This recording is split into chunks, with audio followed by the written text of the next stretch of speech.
കേരളത്തിലെ പൊതുജനം ഇപ്പോൾ ആഗ്രഹിക്കുന്ന വാർത്ത രാഹുൽ മാങ്കൂട്ടം രാജിവെച്ചു എന്ന് കേൾക്കാനാണ്. അത് ഉടനെ സംഭവിക്കുമോ? ഉടനെ എങ്ങും സംഭവിക്കുന്ന ഒരു ലക്ഷണം കാണുന്നില്ല. കോൺഗ്രസ് വളരെ ഉറച്ച ഒരു നിലപാടെടുത്തിരിക്കുകയാണ്.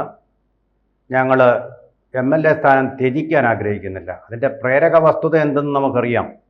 ഇനി അവിടെ നിന്നാൽ പാലക്കാട്ടിൻ്റെ മണ്ണിൽ നിന്ന് യൂത്ത് കോൺഗ്രസിൻ്റെ ഒരു നേതാവ് ചെന്നാലും കരകയറാൻ പറ്റുകയില്ല. ഇവിടെ ഒരു വല്ലാത്ത സിറ്റുവേഷനുണ്ട്. അതായത് പാലക്കാടിൻ്റെ മണ്ണിൽ കാലുകുത്താൻ ഈ MLA അനുവദിക്കില്ല എന്നാണ് പറഞ്ഞിരിക്കുന്നത്. ഒരു MLA സംബന്ധിച്ചിടത്തോളം നാഭീനാള ബന്ധമുണ്ട്, അദ്ദേഹത്തിൻ്റെ മണ്ഡലത്തെ സംബന്ധിച്ചിടത്തോളം ഉണ്ടായിരിക്കണം. അതാണ് വെയ്പ്പ്. അപ്പോൾ അതുകൊണ്ട് അങ്ങനെ കാലുകുത്താൻ അനുവദിക്കാത്ത ഒരു സാഹചര്യം വന്നാൽ നാട്ടുകാരെല്ലാം കൂടി ചേർന്ന് BJP അതിനെ സപ്പോർട്ട് ചെയ്യുമെന്നും പറഞ്ഞിട്ടുണ്ട്. അങ്ങനെ വന്നു കഴിഞ്ഞാൽ ആ മണ്ഡലത്തിലേക്ക് കാലുകുത്താൻ കഴിയാതെ വന്നു ഇനി അടുത്ത തെരഞ്ഞെടുപ്പിൽ 1.5 വർഷം അകലെയാണ് തെരഞ്ഞെടുപ്പ് വരാൻ പോകുന്നത്.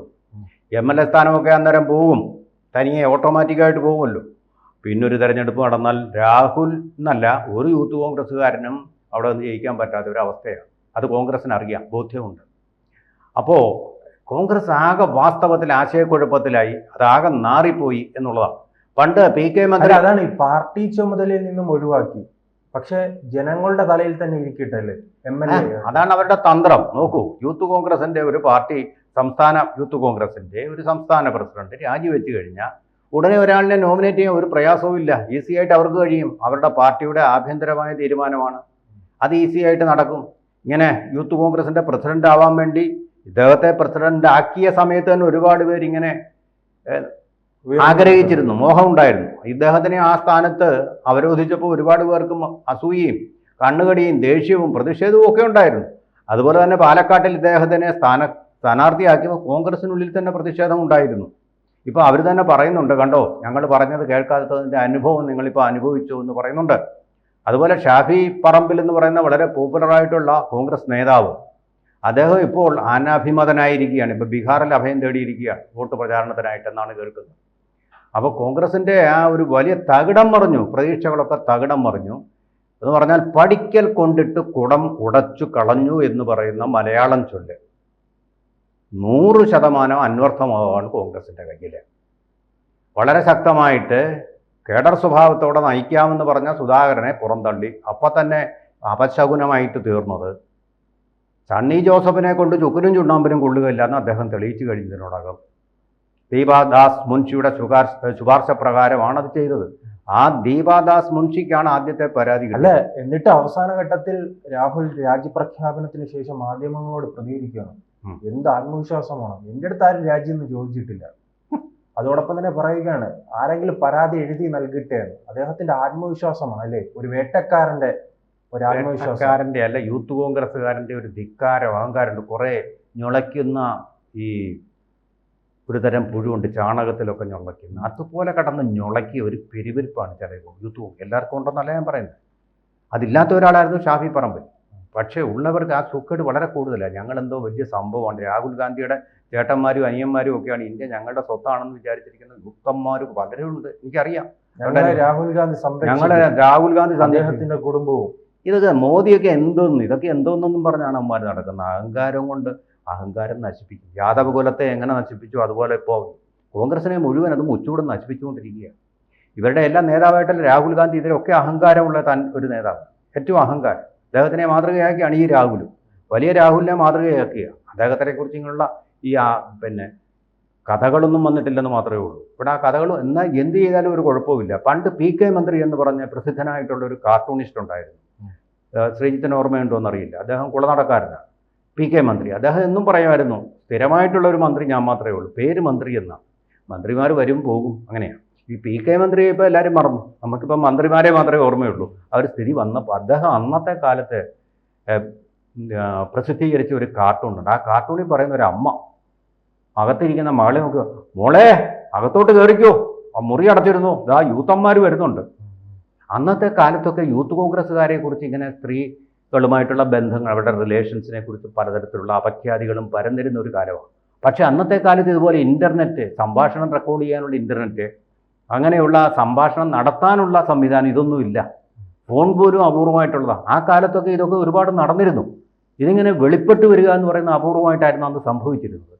മൂരിക്കുട്ടന്മാർ നയിക്കപ്പെടുന്ന ഒരു പാർട്ടിയായിരുന്നു യൂത്ത് കോൺഗ്രസ്, അതിൻ്റെ KSU വിഭാഗമൊക്കെ. ഏറ്റവും അല്ല, അത് തെറ്റല്ല, ഏറ്റവും സുന്ദരന്മാരാണ് ഈ KSUവിൻ്റെ നേതാക്കൾ. ഇവരെ കാണുമ്പോൾ ഈ സ്ത്രീകൾക്കൊക്കെ ഒരു ആ പ്രായമാണല്ലോ, കൗമാര കൗതൂഹലം തോന്നും. അപ്പോൾ അത് മുതലാക്കിക്കൊണ്ട് അവരെ നശിപ്പിക്കാനും ഒക്കെ ശ്രമിച്ച് ധാരാളം കോൺഗ്രസിൽ പ്രവർത്തിച്ച ധാരാളം സുന്ദരക്കുട്ടപ്പന്മാരുണ്ട് ആ ഒരു കാലഘട്ടത്തിൽ. അതൊരു റൊമാൻസിൻ്റെ കാലമായതുകൊണ്ട് പലർക്കും ചതി പറ്റി. ഒരുപക്ഷെ ചിലരൊക്കെ ആത്മഹത്യ. സുന്ദരക്കുട്ടന്മാർ വലിയ നേതാക്കളാണ്. വലിയ നേതാക്കളെന്ന് പറഞ്ഞാൽ AK ആന്റണിയും ഒക്കെയാണ് അവരെ ഇന്ന് നയിച്ചിരുന്നത്. അവരൊക്കെ ആദർശ, ഉമ്മൻചാണ്ടി, വയലാർ രവി, ഇവരൊന്നും ഇങ്ങനെയുള്ള ബന്ധങ്ങളൊന്നുമുള്ള ആൾക്കാരല്ല, ആദർശ പരിമളമുള്ള ആൾക്കാർ.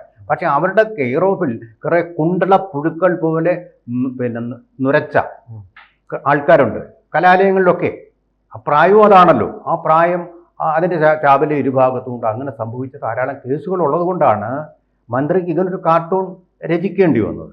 അപ്പോൾ ആ ഒരു കാലഘട്ടത്തിൽ അങ്ങനെ സംഭവിച്ചിരുന്നു. തന്നെയല്ല, മറുവശത്തുള്ള SFI എന്ന് പറഞ്ഞാൽ അവർ വലിയ വിപ്ലവകാരികളും കണ്ണിലെപ്പോഴും രോഷവുമായിട്ട് ഈ ആർഗ്യുമെൻറ്റേറ്റീവ് ഇന്ത്യ എന്ന് പറയുന്ന പോലെ വിപ്ലവത്തിൻ്റെ നക്ഷത്രങ്ങളായിട്ട് അവരെ ഒന്നും പെൺകുട്ടികൾക്ക് പേടിയാണ്, SFIയെ പേടിയും.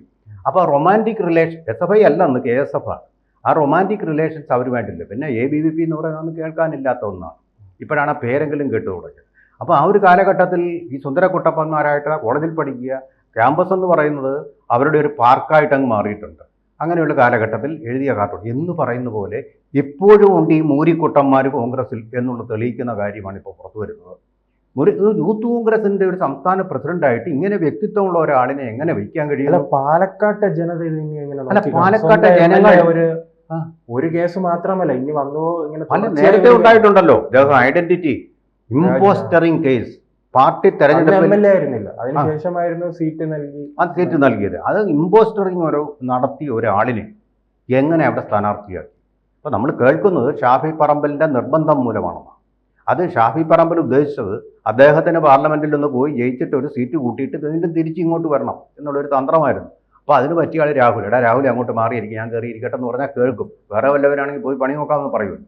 അപ്പോൾ തനിക്ക് സ്വാധീനമുള്ള ഒരാളിനെ അവിടെ വെച്ചു. അങ്ങനെ കോംപ്രമൈസ് ചെയ്തതിൻ്റെ ഒരു ഫലമാണ് ഇപ്പോൾ നമ്മൾ കണ്ടുകൊണ്ടിരിക്കുന്നത്. ഈ സന്ദീപ് വാര്യരും ഒക്കെ കൂടെ ആണല്ലോ ജയിപ്പിച്ചു വിട്ടത്. ആദർശ കുസുമമായിട്ടുള്ള സന്ദീപ് വാര്യർ ഒന്ന് അനുഭവിക്കട്ടെ. BJPയെ കുറേ കണ്ണീര് കുടിപ്പിച്ചതല്ലേ, ഒന്ന് അനുഭവിക്കട്ടെ, നല്ലപോലെ ജയിപ്പിച്ചു വിട്ടതിൻ്റെ ഫലം കണ്ടല്ലോ. ഒരു BJPക്കാരനെ കുറിച്ച് ഇങ്ങനെ ഒരു ആരോപണം കേട്ടിട്ടുണ്ട്? ഞാൻ കേട്ടിട്ടില്ല. ശ്രീജിത്ത് കേട്ടിട്ടുണ്ട്. അതാണ് ഇവിടെ വ്യത്യാസം. സന്ദീപ് വാര്യർ മനസ്സിലാക്കേണ്ട ഒരു വ്യത്യാസം അതാ. ആ പാർട്ടിയെ വിട്ടിട്ടാണ് നിങ്ങൾ പോയത്. കണ്ടോ, നാറിയില്ലേ? കോൺഗ്രസ് മുഴുവൻ നാറിയില്ലേ കേരളത്തിൽ? ഇനി നാറാൻ എന്തിരിക്കുന്നു? അപ്പോൾ അവർ CPMൻ്റെ ഉദാഹരണം. CPMൻ്റെ ഇപ്പോഴത്തെ പൊളിറ്റിക്കൽ സെക്രട്ടറിയുടെ പേരിൽ പല ലോക്കൽ കമ്മിറ്റികളുടെയും പേരിൽ 2022 തിരുവല്ലയിൽ ഒരു സ്ത്രീയെ പിടിച്ചുകൊണ്ടുപോയി കാറിൽ വെച്ച് നഗ്നയാക്കിക്കൊണ്ട് അതിൻ്റെ വീഡിയോ എടുത്തുകൊണ്ട് പോയ ക്രിമിനൽ പശ്ചാത്തലം പാർട്ടിക്കാരുടെ. ഇതൊക്കെ പലരും പറയുന്നുണ്ട്. അതുപോലെ രാജ്മോഹൻ ഉണ്ണിത്താനെ കയ്യോടെ പിടികൂടി മാധ്യമങ്ങൾ ഫോട്ടോ എടുത്ത് പത്രങ്ങളിൽ പ്രസിദ്ധീകരിച്ച വിവരം. ഇങ്ങനെയൊക്കെയുള്ള കേസുകളുണ്ടോ? എല്ലാ പാർട്ടികളിലും ഉണ്ട്. പക്ഷേ ഇവിടെ ഒരു കാര്യം ഞാൻ പറയുന്നത്, അവിടെ ഒരു വലിയ വ്യത്യാസമുള്ളത്, അന്ന് അതിനൊക്കെ എതിരെ ഇവിടെ പ്രക്ഷോഭങ്ങൾ ഉണ്ടായിട്ടുണ്ട്. ആ പ്രക്ഷോഭങ്ങൾ രാജിവെക്കണമെന്ന് പറഞ്ഞു തന്നെ ആയിരുന്നു. അപ്പോൾ പിന്നെ ഇവിടെയും പ്രക്ഷോഭം എന്തിനാ മാറുന്ന? രാഹുൽ മാക്കൂട്ടത്തിലാണ് പണ്ടത്തെ കീഴ്വഴക്കങ്ങൾ അവിടെ ചൂണ്ടിക്കാണിക്കുക. ആ പണ്ടത്തെ കീഴ്വഴക്കങ്ങൾ ചൂണ്ടിക്കാണിച്ചിട്ട് കാര്യമില്ല. തെരഞ്ഞെടുപ്പാണ് വരുന്നത്. ഇതിൽ പിന്നെ ചെറിയ കോസ്മെറ്റിക് സർജറിയാണ് ഇപ്പോൾ നടത്തിയത്. യൂത്ത് കോൺഗ്രസ് പദവി രാജിവെച്ചത്. പക്ഷെ വേണ്ടത് നല്ല ഇൻഡെപ്തായിട്ടുള്ള സർജറി തന്നെയാണ്. കീറിമുറിച്ചുള്ള ശസ്ത്രക്രിയ തന്നെ വേണ്ടിവരും. ആ സർജറി നടത്തിയില്ലെങ്കിൽ കോൺഗ്രസ് കേരളത്തിലെ ജനങ്ങളെ ആകെ നിരാശാഭരിതരാക്കിക്കൊണ്ട് ഒരു മൂന്നാം പിണറായി സർക്കാരിനുള്ള നിലമൊരുക്കുകയായിരിക്കും ചെയ്യുന്നത്. മാപ്പ് തരില്ല കോൺഗ്രസിന് പിന്നെ ആരും. ഒരിക്കലും വരില്ല കോൺഗ്രസ് പിന്നെ അധികാരത്തിൽ. അതിൽ നിരാശയത്തോടുകൂടിയാണ് പറയുന്നത്, വിഷമത്തോടു കൂടിയാണ്, അല്ലാതെ ആഘോഷിക്കുകയല്ല. ഈ സത്യം കോൺഗ്രസ്സുകാർക്ക് ബോധ്യപ്പെടണം. കൂടുതൽ വാർത്തകളും വിശേഷങ്ങളും നിങ്ങളിലേക്ക് എത്താൻ ABC മലയാളം സബ്സ്ക്രൈബ് ചെയ്യുക, ബെൽ ബട്ടണും അമർത്തുക.